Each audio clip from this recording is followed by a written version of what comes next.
अस्सलाम वालेकुम, आदाब, नमस्कार। परभणी न्यूज़ महानगर में आपके साथ शेख इफ्तिखार। आज तारीख 3 अप्रैल 2024 बुधवार के रोज दोपहर 4 बजे समीर दुधगावकर इनके ऑफिस पर संवाददाता सम्मेलन का आयोजन किया गया। इस समय समीर दुधगावकर, इनके अलावा पूर्व राज्य मंत्री एवं पूर्व सांसद गणेश राव दुधगावकर, ज्येष्ठ पत्रकार धाराजी भुसारे, मराठा आरक्षण में लड़ाई लड़ने वाले वेंकटेश काळे, भानुदास राव शिंदे मामा मंच पर मौजूद थे। समय समीर दुधगावकर इन्होंने ये लड़ाई परभणी के भूमिपुत्रों की है। यहाँ के प्रश्नों की समस्याओं को लेकर भूमिपुत्रों को आगे आना चाहिए, इस बात को लेकर उन्होंने संवाददाता सम्मेलन लेते हुए आज़ाद उम्मीदवार के तौर पर वो इस मैदान में उतर रहे हैं। परभणी लोकसभा मतदार संघ में जिस तरीके से परभणी जिले को एकदम बेवारस कर दिया गया है, यहाँ के भूमिपुत्रों को दूर कर दिया गया है, यहाँ के नेशनल पार्टियां पूरे तरीके से नदारद हो गई है। इसलिए आप सभी उम्मीदवार आज़ाद उम्मीदवार की तरह खड़े हुए हैं। इसलिए मैं भी अपना आज़ाद उम्मीदवार के तौर पर, प्रत्याशी के तौर पर लोकसभा मतदार संघ परभणी के इसमें खड़े रह रहा हूँ। इसमें मुझे जनता का, सभी समाज का साथ मिलते हुए, इन्हीं के आशीर्वाद पर आज़ाद प्रत्याशी के तौर पर परभणी 17वें लोकसभा चुनाव में मैं उम्मीदवार के तौर पर सामने आ रहा हूं। और कल 4 अप्रैल के रोज हम ये नामांकन पत्र भर रहे हैं, ऐसी जानकारी दी। इस समय मंचक बचाटे मामा, एस.एच. हाशमी, अफसर खान, शेषराव मोहिते, एडवोकेट सलमान हाशमी, रामदास अवचार, छावा दल अध्यक्ष विजयराव चट्टे, इनके अलावा अन्य पदाधिकारी और बड़ी संख्या में इस समय युवा वर्ग और नागरिक मौजूद थे। इस समय न्यूज परभणी महानगर से उन्होंने बातचीत करते हुए क्या कहा, आइए जानते हैं। पुरानी बीमारियों की शर्तिया इलाज, घुटने के दर्द, शुगर, बवासीर, गुर्दे की पथरी, सफेद दाग, हार्ट अटैक, अस्थमा, एलर्जी, दाग कोड़ की बीमारी, गांठियों से पीड़ित अन्य बीमारियों से परेशान हो तो इलाज के लिए तुरंत संपर्क करें। डॉक्टर गोविंद कामटे, आयुर्वेदिक विद्या विशारद, बालाजी आयुर्वेदिक प्राकृतिक चिकित्सा केंद्र, शाखा नंबर 1, उघड़ा महादेव इलाका, महात्मा बसवेश्वर चौक, कारेगांव रोड, परभणी। सुबह 8 बजे से रात 10 बजे तक। संपर्क 9921691008। परभणीला एक सक्षम उमेदवार देते, जसं पूर्वी त्यांचं नियोजन होतं, पण 30 तारखेच्या मीटिंगमध्ये त्यांनी उमेदवारी राजकारणाचा माझा काही संबंध नाही या अनुषंगानं त्यांनी तो निर्णय बदलला। त्यानंतर आम्ही खरे तर नाराज झालो होतो, पण राजा बसला पाहिजे, संविधान आरक्षण बसलं पाहिजे, चळवळ बसली पाहिजे, त्यासाठी आम्हाला एक त्याग करणं हे गरजेचं होतं। आमचा नेता त्यागी आहे आणि ते त्यागी आहेत तर आम्ही सुद्धा त्यागी असलो पाहिजे, म्हणून राजकारणाचाही आणि या निवडणुकीचाही त्याग करण्याचा प्रयत्न केला। आणि ते झाल्याच्या नंतर पुन्हा मतदारातून आमच्याकडे ज्या काही मागण्या आलेल्या आहेत, वेगवेगळ्या गावाचे अहवाल आलेले आहेत, त्यामुळे असं कसं आता पर्याय नाही आम्हाला, काय मतदान करायचं, कुठं करायचं, कसं करायचं, कसं सक्षम अपक्ष उमेदवार आम्हाला द्यायचा। परभणी जिल्ह्याच्या असा एक उमेदवार द्या की तो उमेदवार हा परभणी जिल्ह्याला न्याय देऊ शकेल, परभणी जिल्ह्याचा विकास करू शकेल, परभणी जिल्ह्याच्या समस्याचा, प्रश्नांचा आवाज हा संसदेमध्ये उठला जाईल। जी परिस्थिती झाली आहे ती परिस्थिती बघता सगळ्यांनी केलेल्या आपल्या खातर वेगवेगळे प्रश्न सोडवण्यासाठी चांगले भूमिका मांडणारा व्यक्ती माझ्या ही सगळी मंडळी बघून हे मी माझं भाग्य समजतो। आणि अपक्ष लढण्यासाठी आम्ही पूर्ण तयारीशी उतरलो आहोत।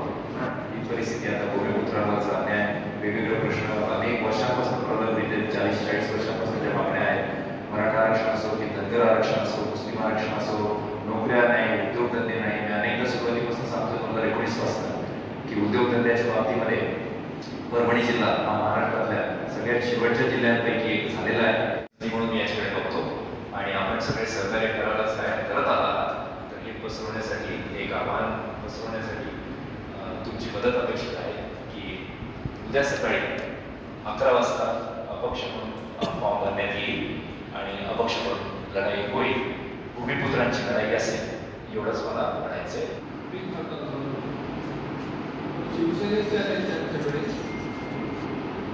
प्रश्न असा आहे की जो 30 लाख लोकांचे प्रतिनिधी किंवा पक्षाच्या नेतृत्वातून किंवा त्यांच्या पक्षाच्या कार्यकारिणीतून एकाही विषयामध्ये 6 वर्षात, 5 वर्षात सामाजिक दृष्टिकोनातून, राजकीय दृष्टिकोनातून, शेतीच्या प्रश्नावर, आरोग्याच्या प्रश्नावर चर्चा 5 मिनिटं सुद्धा झाली नाही। त्या पक्षाचा विरोध करतो। जेव्हा निदर्शनास आलं तेव्हा मला आपण मतभेद 5 मिनिट वेट नाही. म्हणजे उद्धव ठाकरे उत्तम माणूस, नेतृत्व चांगलं करतात. पक्षाचे नेतृत्व करत असताना लोकप्रतिनिधीचा सन्मान करण्यासाठी जे डेमोक्रेटिक पॅटर्न आहे तिथे चालू होत नाही.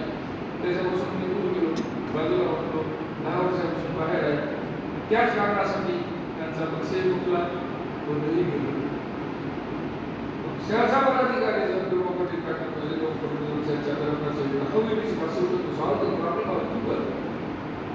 It is not possible to solve the problem of people. असे प्रश्न होतात. मला आपल्याला आवडत नाही. सन्मान करून बाहेर आहे, सन्मान करून मी कोणावरही पुन्हा येणार नाही. त्याने सांगितलं मी तुमच्या नाराज नाही, हे पक्षी राहिले तुम्ही. तर 10 वर्षापूर्वी घेतलेल्या निर्णयाचा परिणाम काय झाला? तोच विषय आला. पदावर असून सुद्धा घरी जावं लागलं. ते प्रिन्सिपल पुढे आले आणि एवढं मोठं डेमोक्रेटिक पॅटर्नचं पॉलिसी इंधन फॉलो केल्यामुळे गेलं असं मला.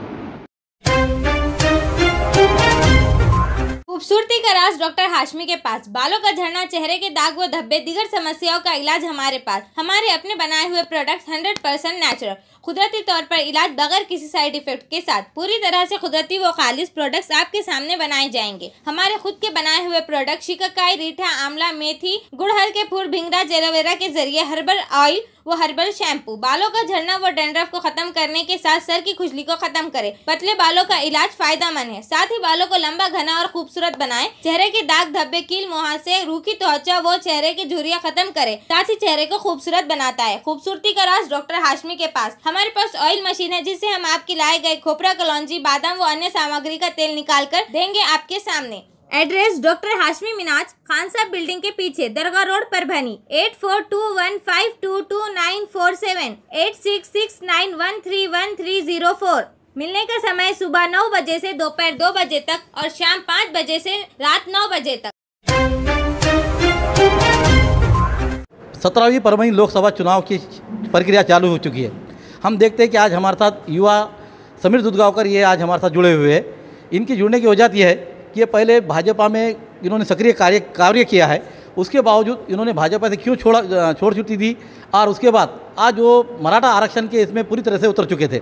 यहाँ तक कि यहाँ परभनी ज़िले में जिन मराठा आरक्षण के लिए जिन युवाओं ने अपनी आहुति दी, उनके परिवार को इन्होंने 50-50 हज़ार रुपये का अपना मानधन भी दिया और उनकी एक अपनी छोटी सी ख्वाहिश भी पूरी करने की कोशिश की। इसके बावजूद आज जरांगे मराठा योद्धा जरांगे पाटिल इन्होंने जिस तरह से चुनाव लड़ाने की कोशिश की थी, उसमें सबसे पहले समीर दुधगावकर ये युवा का नाम परभनी ज़िले से आ रहा था, लेकिन अचानक कहाँ क्या मच्छी छिकी ये समझ में नहीं आया। लेकिन आज परभनी से ये बात कही जा रही है कि आज़ाद उम्मीदवार के तौर पर समीर राव दुधगावकर इनका जो तो नाम लिया जा रहा है। आइए उसी के तहत आज हम यहाँ पर मुलाकात लेने आए लेकर किन मुद्दों को लेकर आप जो तो लोकसभा चुनाव लड़ने जा रहे हैं।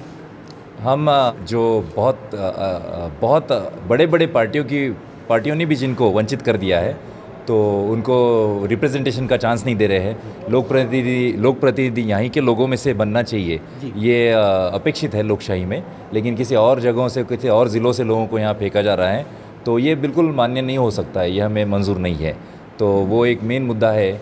इसीलिए फिर सबने मिलके हमारे जैसे जो सीनियर जो यहाँ पर आप हमारे साथ खड़े हैं, शिंदे अंकल हैं, भुसारी साहब जो मराठा समन्वय समिति के राज्य अध्यक्ष हैं, ऐसे सारे लोगों ने, और मुस्लिम समुदाय भी बहुत सारा अपने हमारे साथ जुड़ा हुआ है।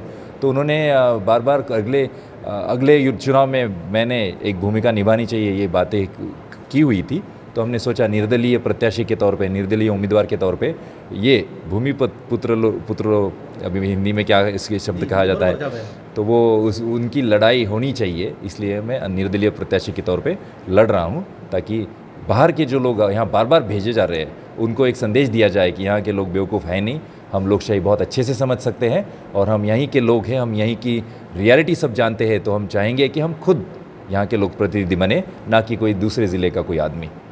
जैसा कि आपका घराना जो देखा जाता है, ये जिला परिषद से लेकर तो आज परभनी ज़िले पर एक दुधगावकर फैमिली एक बहुत बड़ी राजकारणी मानी जाती है। आप ही के ही पिताजी के जो तो ये आज जो चेले चपेटे जो तो मंत्री राज्य बन चुके हैं, लेकिन आप अभी तक जो तो दूर रहने की वजह क्या रही? मैं जब पढ़ाई एक्चुअली बचपन से हमारे यहाँ मेरी माँ PhD पढ़ी हुई है 1981 में, तो उन्होंने वहाँ PhD ख़त्म की हुई थी। तो मैं तब 4 साल का था, तो मैं जब छोटा भी था तब भी उन्होंने पढ़ाई करते हुए PhD ख़त्म की थी। तो एक सांस्कृतिक और एक अच्छा वातावरण है जो शिक्षा के प्रति बहुत सम्मान रखता है। और एक क्या कहते हैं उसे एक अच्छे नागरिक बनना चाहिए आदमी, इसलिए शिक्षा का बहुत महत्व बहुत होता है, ये जानने वाली हमारा परिवार है, वो दूधगांवकर साहब हो या फिर मेरी माँ संध्या श्रीधर राव कदम।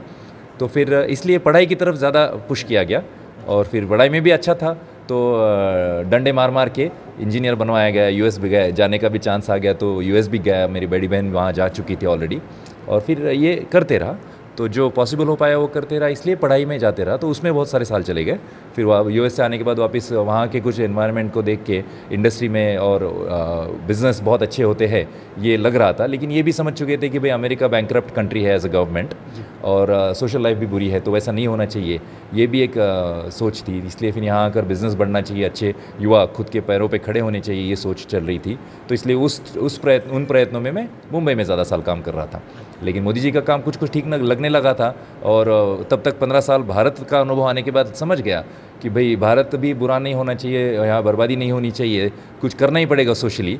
जो लोग थे सोशल लाइफ में वो कर नहीं रहे थे, तो फिर इसलिए सोशल लाइफ शुरू कर दी 2018 से लेके।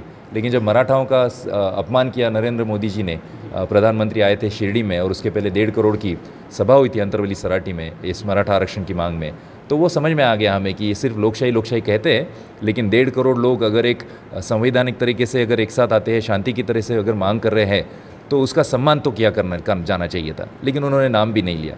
तो अपमान तो कोई भी नहीं सहन कर सकता, ना आप सहन कर सकते, ना मैं सहन कर सकता हूँ, ना कोई भी सहन कर सकता है। तो समझ आ गया कि ये सब खोखली बातें हैं भाजपा वालों की, और तभी अक्टूबर में जब डिसाइड किया तो राजीनामा दे दिया और त्यागपत्र करके फुल टाइम, जैसे आपने कहा, मराठा आरक्षण में ही भूमिका लेते रहा। लेकिन सामाजिक कार्य की जो प्रबल भावना है वो ज़्यादा 2016 से लगभग हो रही थी और उसके बाद 18 से शुरुआत कर दिया। ये मामूली प्रश्न है रास्तों के, नालियों के, जो कि शहर के डेवलपमेंट के, ज़िले के डेवलपमेंट के, आकर किस तरीके से युवाओं के सामने उतरेंगे?